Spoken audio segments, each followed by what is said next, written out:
I've got an incredible story to tell you guys, and it goes back in history. It's a story of conflicts, battles, use, adaptation, immigration, on and on.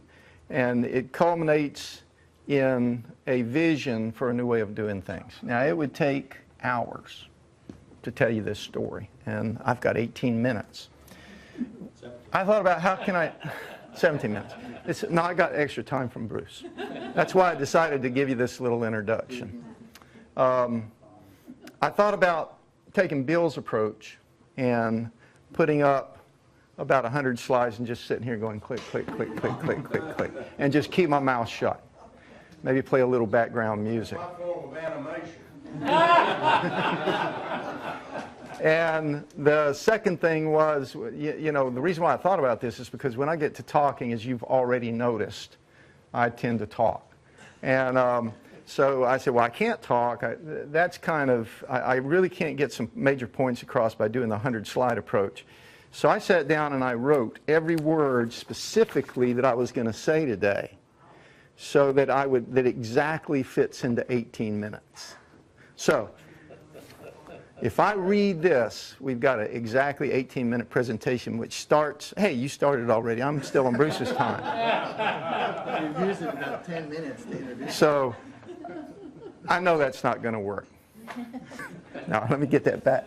I'll try to kind of use it, and let's go ahead. Y'all know where the Mississippi River is. It's the portion of the Mississippi River below the confluence of the Ohio River. This is the Mississippi Alluvial Valley. Extends down to the coast. The general's already talked about how big it is. It varies from 50 feet in surface elevation, sometimes more than twice a year. And it varies from a high flow of, as we saw just recently, 2 million CFS to, as we saw the next year, 250,000 CFS. But even at its lowest flow, it's still this world-class river. One of the things that always irritates me, you know, I'm a creature of the river. I love this river. It's become a huge part of my life. And I watch a lot of educational television. I see all these programs announced. There's going to be this special feature, National Geographic on the Mississippi River. Finally, where were these people? I never saw them, but great. I'll go out there and watch. It's a big river. They could have been anywhere. Every time it's about the upper Miss, about impounded lakes and pools and bluffs, this incredibly altered small river ecosystem that's been expanded through dams. And there's usually about this much, 5 minutes of the program on the actual live part of this world-class river, which is the lower Mississippi River. That's very irritating. But there's some reasons behind that. One is the perception of the river. And I think Bruce even mentioned it, that this river is perceived by a lot of Americans as the cloaca of the interior basin. It's the bottom end. And some of that reputation might be deserved. For example, it's been highly engineered. There's over, now, this is almost 1,000 miles of river. That means either bank, you've got 2,000 miles of bank. Over 1,000 miles of that bank has been engineered. It's been revetted. It's been fixed in place so it doesn't, as the general says, bounce all across this vast floodplain. The Channel Improvement Program has constructed over 300 miles of dikes. Now, these are like a rock dam, but they don't go all the way across the river. 300 linear miles of dikes in this river, and this is just one spot. So it seems highly engineered, and that's the vision people have of this concreted ditch. The other vision that they have is at the bitter end of the drainage that it receives all the waste of the country. And, you know, we've had all these programs on Cancer Alley. This is the portion of the river below Baton Rouge, Mississippi, where you have that deep navigation draft. It's been developed as a major port. This is basically a 100-mile-long port, isn't it, General?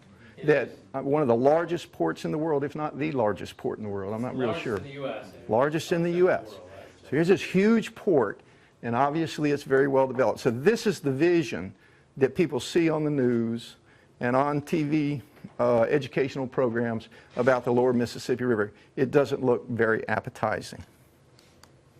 But if you get out there, If you get above Baton Rouge, and that's 800 miles of river, what we call the wild miles, those of us that play on the river a lot, this is what you find. It doesn't deserve this reputation. But we're going to go into a little bit more detail. I'm already getting ahead of myself, or behind myself. I better get back on schedule. All right. Basically, the ditch reputation is not deserved. Let's take water quality. Everybody knows how bad the water quality in Mississippi is. That's not true. Mississippi River has some of the best water quality for a river system in the state of Mississippi, overall water quality. That's a very poorly known fact. This is actually a testament to the success of the Clean Water Act. Now, back in the early 1900s, there were some really bad things happening in some places. The only real publication I know of is one by E. Ellis. I think it was around 1904, right around then. He started at the mouth of the Ohio and worked up. He did sampling. In that portion of the river we call the Middle Mississippi River, as he was doing benthic sampling, all he found were tubificid worms. These are indicative of a sewage treatment plant, basically. This is the bottom, this is the worst of the worst. And from there up to Memphis and a little bit above, up to St. Louis and a little bit above, pretty much all he found was tubificid worms. Let me tell you what I found in searching clean water today. Atrazine is the only modern pesticide that's frequently found in water samples in the Mississippi River.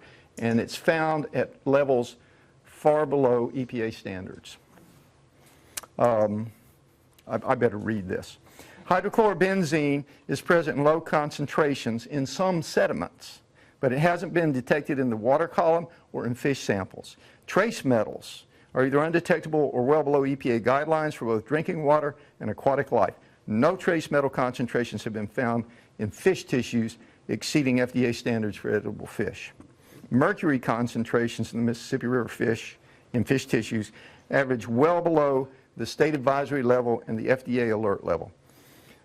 Medium fecal coliform bacteria concentrations have dropped significantly since the 1970s. Now, we still have a few little hot spots, but they're all below the very, very, very few cities adjacent to the river channel. Memphis, y'all know them, Vicksburg, right here. Basically, all in all, the water quality in Mississippi River is remarkably good, and it's obviously due to the addition and upgrade of municipal sewage treatment facilities, industrial treatment facilities, rural septic systems, animal weight management systems, all of which have been done under the Clean Water Act. So this river is a testament to regulatory success and what regulation is meant to do. The other thing that we need to briefly discuss is the river engineering and the effects of river engineering. There have been some significant effects of river engineering on the ecosystem, basically through a loss in habitat complexity in the system. And this is obviously due to the construction of cutoffs, the speeding up of the water, river training, levee construction, all of these things. The changes primarily, though, are due to reduced floodplain river interactions, where you've reduced your floodplain from however many millions of acres, or that 90% reduction in the floodplain. You can see that's going to have an effect. But think about it. Unlike most large river systems throughout the world, the lower Mississippi River, we've had no faunal extinctions. I can't even document an extirpation of an aquatic species from the Mississippi River.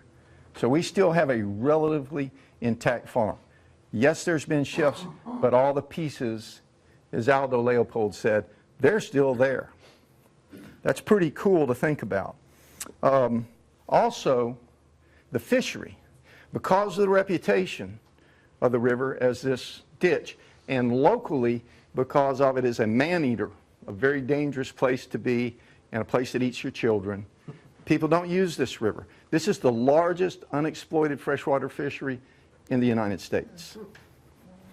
And these slides kind of demonstrate it. This gar, that's the record-sized gar. It was caught just a few miles from here. It's now hanging in Libby's museum. What's the kid got? The kid's got a blue catfish. The record of blue catfish is now right around 100 pounds. Isn't that right, Gilbert? And we have Mark Twain talked about 300-pound catfish, if you want to, but you know Mark Twain. He's speaking this afternoon. Okay. Now the other thing that we have is this incredible visual resource that nobody really recognized. And thanks to people like Quapaw Canoe Company, Terra Wildlife has been very instrumental, and the LMRCC. We're beginning to get the word out that this is a place that you can utilize, and it's an incredible experience, world-class river experience right here in the lower Mississippi River. As I mentioned earlier, we got 800 wild miles between Cairo and Baton Rouge, where all you're going to see is an occasional grain elevator or a hunting camp. The opportunities change with season and with river stage, and it varies from the winter and spring high flows, where you can explore this incredible batcher. You can actually get out and canoe in or even motor your boat into it. Backwater lakes, back swamp, secondary channel exploration. And then during our low flow periods, during the late summer and right about now, miles and miles of these incredible sand and gravel bars are exposed. This is basically, you can walk on the bottom of the Mississippi River right now and get out there. And it's covered with old river booty, old steamboat wrecks, more modern wrecks, as well as Pleistocene fossils, as Libby mentioned. That's one of my great loves, is to get out and find these fossils. Plus, the cast of characters is constantly changing. You meet some incredible people on the river. Now, one of the really unfortunate things, and I didn't put any kayakers or canoers coming through because everybody wants to kayak the Mississippi River, and we get dozens of them every year. Problem is, they get down here and they start hearing banjo music. The problem is, they get down here and there's no towns. It's desolate. It's spooky. Thinking a lot of them have left Minneapolis and they've come down, and every night's a party in a new town, and people come down and buy them beer, and it's a big time. They get down here, there ain't nothing down here. And pretty quickly they realize all they want to do is get to New Orleans. Now, Libby and I, we try to educate them. Every time we see somebody out on the river, we always have, if I'm in a workboat, I always have bottles of water to give them, because they're usually running short of supplies. If we're in our personal boat, I always carry a cold 6-pack of beer. And we go over and talk to them. We give them a drink, whether it's beer or water, and we say, slow down, look around. You know, this is the best part of the river. Don't waste it. So it usually goes right through. No, we're going to New Orleans. Where's the next beer? The other part of this story is that we've developed a unique partnership down here. Now, our resources are very limited. We're poor folks down here. As the general said, there's a lot of money coming into constructing this thing, but I tell you, that money's spoken for. To manage this ecosystem for the recreational and aesthetic values, it's hard to scrape up the cash. And we've had to do it through a very, very unique partnership that's developed over the past decade and a half, very successfully. There's 3 tenets that we all recognize, and the general touched briefly on them. If you're going to come in and work with us, you have to understand 3 things. Number 1, flood control is got to be done. There's a great need for effective flood control to protect the most valuable agricultural land in the world. Number 2, safe and efficient transport. We have to have safe transport. These barges carry some really, really nasty stuff. The best place for them is on the barge, not wrapped around a bridge piling or piled up on the side of a revetment. Number 3, and just as important, is the need to maintain the ecosystem values and functions. So all of these 3 things are integrated, and they're a common vision. That's the basis of this partnership. Now, one of the really interesting aspects of this whole channel management scheme that we've come up with over the past few years has been changing the paradigm. We're using channel engineering now as our primary conservation tool. Channel engineering, as you'll see in just a minute, is considered a threat to species, endangered species particularly, which is what I work on, as well as ecosystem values. I mean, when you talk about channel engineering, the first word that comes into your head is threat, threat, threat, threat. I mean, this little red light starts flashing. Warning, warning. We've completely changed that through the use of, through this creative partnership and through some really, really innovative engineers with CORE. Pretty briefly, oh, I'm sorry, that's not all on there. But this is what was happening on the Mississippi River. As you train the river using these dikes, you tend to get sediment accumulation. We're moving sediment and water to maintain safe and efficient navigation as well as protect levees. What we found out through a lot of dialogue was if you sit down and talk to these young engineers who grew up on Animal Planet and don't see ecosystem, that doesn't make the red flashes go off in their minds. Very quickly we said, can you, if you don't care where you're putting this excess sediment and water, can we use it effectively? Can you come up with an engineering design? And it was taken as a challenge to these young engineers. This is the kind of thing that they came up with. It's basically we go into these areas, we retrofit them with notches in the dikes, we recreate the floodplain river interaction on small scales to the benefit of the whole ecosystem. And as well as recreational opportunities. Quapaw Canoe Company takes people down. Hey, I'm not even close. Not what the duck says. All right. Quickly. We've done 9 secondary channel restoration projects restoring 40 miles of channel. We did 4 this year. I'm not sure if they're complete or not, so I just put them separately with an additional 12 miles. By the end of this year, we will have restored 52 miles of channel. We've done it at pennies on the dollar, and that's a whole nother discussion. I could talk an hour about that. This is so cost efficient, and the way we're getting around I'm not saying we're getting around regulations, but the way we're creatively using government it can be an example for the entire country. And we can do this, we can identify a problem, do it within a year at a cost of pennies on the dollars, versus a 10-year project, millions of dollars. I mean, that's the kind of difference that there is. We also monitor what we're doing by using surrogate species, three endangered species. The pallid sturgeon's the first one. It was listed as endangered in 1990. In 1990, there were less than 700 historical records of its range basically from Canada to the Gulf of Mexico. Only 11, oh man, that's really cut off. Only 11 were in the lower Mississippi River. And note the threats there, channel engineering. Currently, we're up to about 1,200 records now. Now, we haven't had a huge infusion of funding to get out there and find pallid sturgeon. We've had to do it through these partnerships. The LMRCC, which is the core of the body of all this, the Corps of Engineers contributes. I've spent many, many, many days myself personally out there getting information. All these state agencies, as well as 2 commercial fishermen who've worked with us closely over the past decade.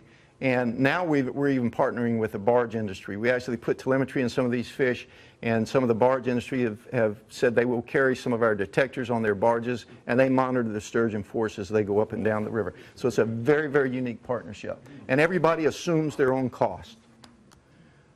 Second is the interior lease turn, and one of the big announcements here today is that I just completed a 5-year review for this species.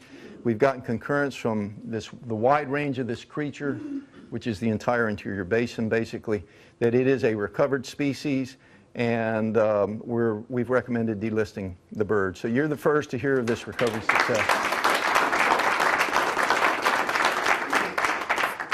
Thanks to the management of the Corps of Engineers. We couldn't have done it without management.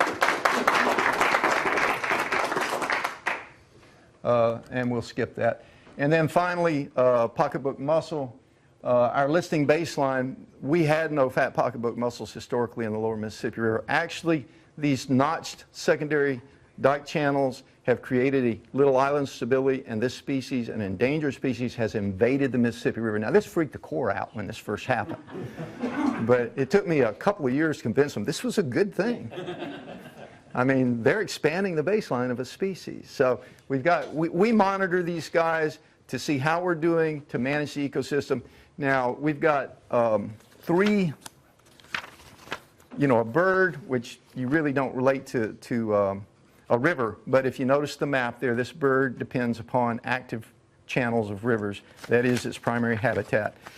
Migrates all the way to South America, 8 months of the year is in South America, 3 months a year on the Mississippi River and other places.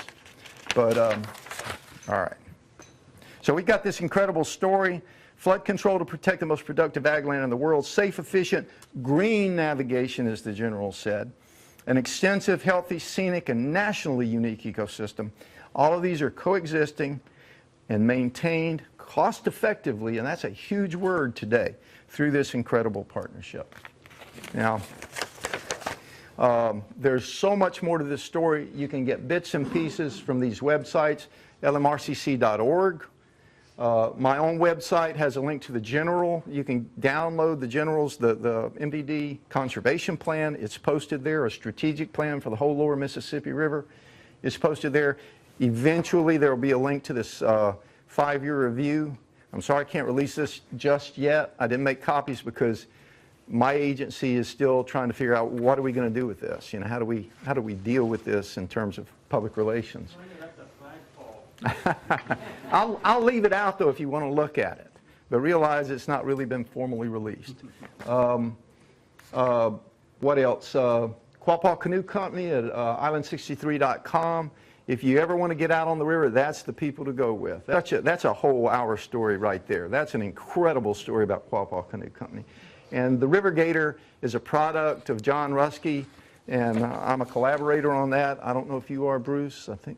LMRCC.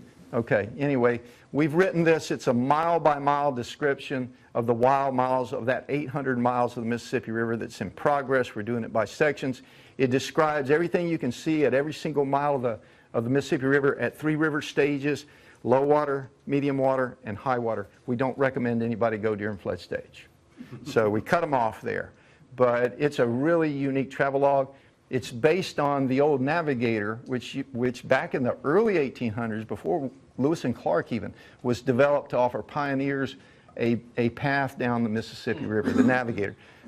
John bastardized the name, called it the River Gator, to serve the same purpose for recreational people, canoers, whatever, even local recreationists.